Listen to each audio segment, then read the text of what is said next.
Bonjour à tous, c'est Kinashi1990. On se retrouve pour la deuxième partie de Tales of Grace F.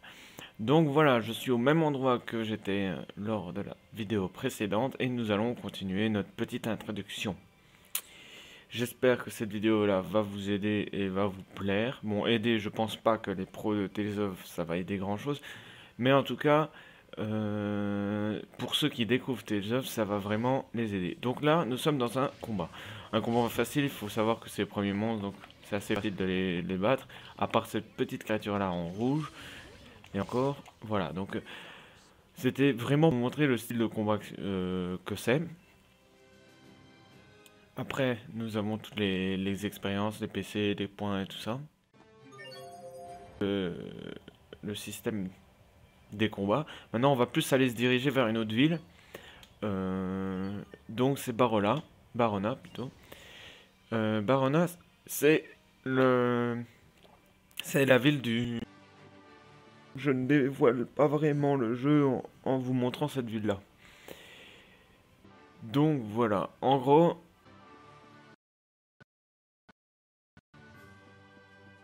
L'école des chevaliers, comme il est marqué. Donc l'école où Lloyd va passer la plupart du temps. Lloyd. J'ai un tic à dire Lloyd, mais c'est Sbel. Lloyd, c'était dans Tales of Symphonia 1. Et c'est bizarre parce que à chaque fois que j'appelle un héros de Tales of, j'appelle Lloyd. Enfin bref, c'est bien Asbel. Asbel, Leon. Peut-être pour ça que je confonds Leon et Lloyd. Mais bon, enfin. Là, comme maintenant il y a des scénettes un peu qui sortent un peu de l'original, c'est toujours bien.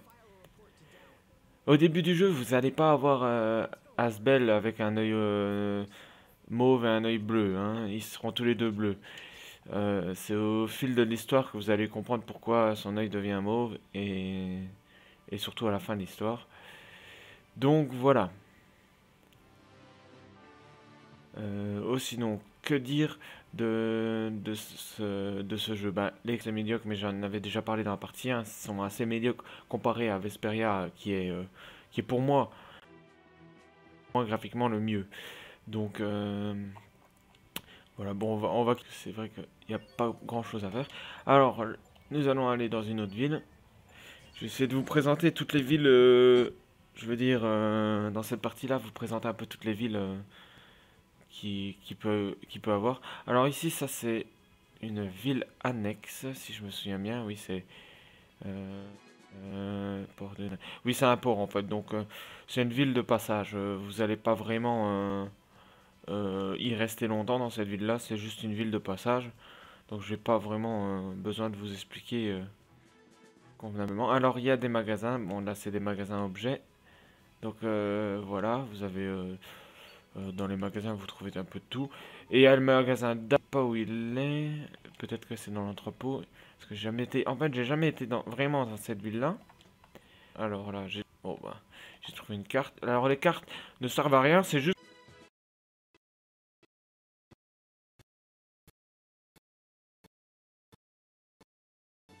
Euh, euh, je vais juste regarder une minute. Voilà, non, il n'y a rien. C'est des cartes à collectionner sur les autres personnages des anciens personnages. Et c'est toujours bien de les collectionner. Ah, je vais pouvoir vous montrer. Là-bas, il y a un point qui brille. Voilà, comme ici, je vais bouger pour vous montrer. Il y a un point qui brille. On peut les ramasser, en fait.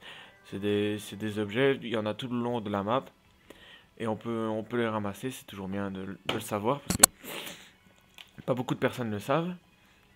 Désolé, j'ai un peu le nez bouché. Alors, retour dans le mode, le menu. Je pense que je vous avais pas expliqué les lettres. Donc en fait, vous pouvez y placer des objets. Et en marchant, eh ben, vous avez un nombre de chances d'avoir cet objet-là. Par exemple, l'élixir, c'est 1,1 sur 100, donc il n'y a pratiquement aucune chance que vous l'ayez. Mais bon, moi j'ai mis fiole vitale, parce que ça on l'a régulièrement. Et puis tous ces trucs-là, il n'y a pas beaucoup de chance en fait. Il y a 1% de chance. Je sais pas si je sais le voir. Combien il y a de pourcents? Non, je sais pas vraiment comment Je me rappelle plus comment j'avais fait pour voir. Bon, eh ben c'est pas grave. Oh, sinon, l'état, c'est les personnages. Donc vous voyez un peu toutes les statistiques, attaque, dans combien de temps il monte le niveau, le nombre de PE, donc pouvoir d'action dans ses attaques, le niveau qu'il a, le titre, bien sûr le nom, donc un peu tout ça. Les options, pas grand chose à dire, texte, ça c'est tout à fait normal. Moi j'ai mis en facile les ennemis parce que vous apprendrez que les Tails-of sont en facile, ça vaut un normal largement. En tout cas dans celui-là, dans le Tales of Vesperia, on peut se permettre de mettre en normal parce que les ennemis et le jeu est relativement très simple. Mais en tout cas, dans celui-là, interdiction de mettre en normal pour les débutants en tout cas. Parce que c'est ultra dur.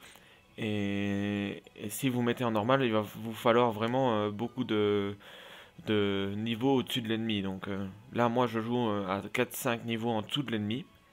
Et j'arrive à les battre parce que je suis en mode facile. Sinon, je devrais galérer plus.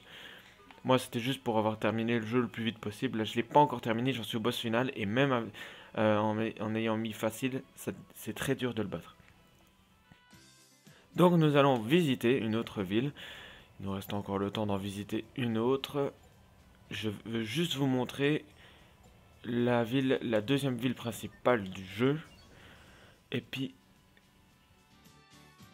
voilà. Alors, une magnifique ville. Je sais pas si vous avez l'occasion de la voir là maintenant. Une magnifique ville. Donc, c'est la deuxième ville principale en fait. Derrière Lloyd et Lloyd c'est pas vraiment la ville principale, mais c'est la ville du bonhomme. Donc voilà, elle est pas, on va pas la mettre dedans. Mais ça, c'est la ville du deuxième chef du monde, on va dire. On va dire ça comme ça. Il y a 3 chefs au monde. Je vais vous montrer la troisième ville. Il y a 3 capitales au monde, si vous voulez. Donc celle-là, c'est la deuxième capitale. Barola, c'est la première. Et il y a une quatrième capitale qui est Lloyd. Mais Lloyd, c'est une capitale à part, en fait. C'est un royaume à part. Tandis que là, la Terre est divisée en 3 royaumes. Donc le sable, cette ville-là. Le froid sibérien, donc au-dessus, dans le nord, là, c'est la troisième ville que je vous ai pas encore montrée. Et il y a le prince, donc qui est là.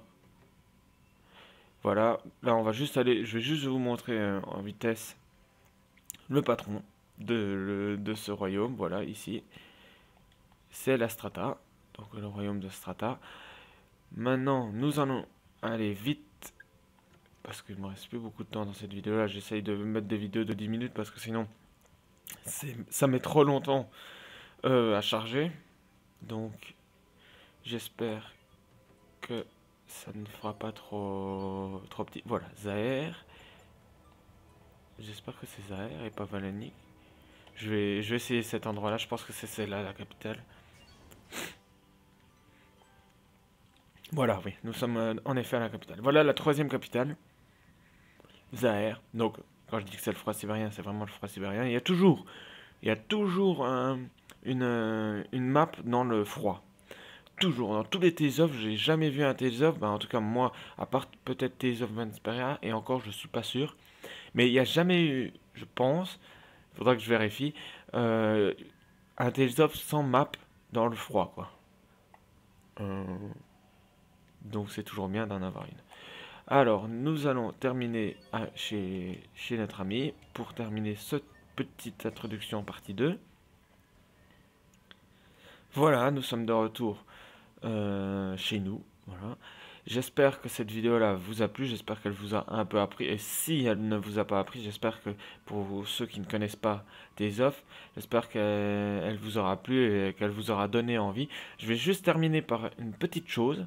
Je ne sais pas si je l'avais dit, mais cette petite tortue vous permettra de voyager plus vite au lieu de passer par la map qui est extrêmement ennuyante, comme je l'ai dit dans le premier tuto. Donc c'est des petites machines très bien parce qu'ils peuvent, de un, ils peuvent vous rassasier niveau magasin, donc tout c'est le fiole et tout ça, et de deux, ils peuvent aussi vous transporter vers d'autres villes ou d'autres endroits, quand on n'a pas l'avion comme là, eh ben c'est plus facile de voyager avec ce petit machin là que avec d'autres choses. Donc voilà, je termine par vous montrer un peu la map comme ça en vitesse. Je vais juste quitter, voilà. Donc c'est ça la map, en gros.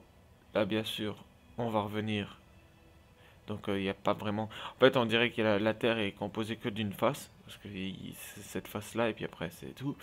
Alors ici bien sûr, ça, Tilos Atlu, Astu, c'est le monde parallèle. Donc vous y montez au-dessus et en fait c'est la deuxième planète au-dessus de nous. Et la partie future est principalement là-bas en fait. Vous y allez déjà dans la partie présent, mais un peu moins que la partie future. La partie future, vous y allez tout le temps, parce que vous devez régler un problème qui est là-bas. Donc voilà, j'espère que ce tuto vous a plu. Moi en tout cas, j'ai pris du plaisir à le faire comme d'habitude. Alors je vous dis à très bientôt sur un Call of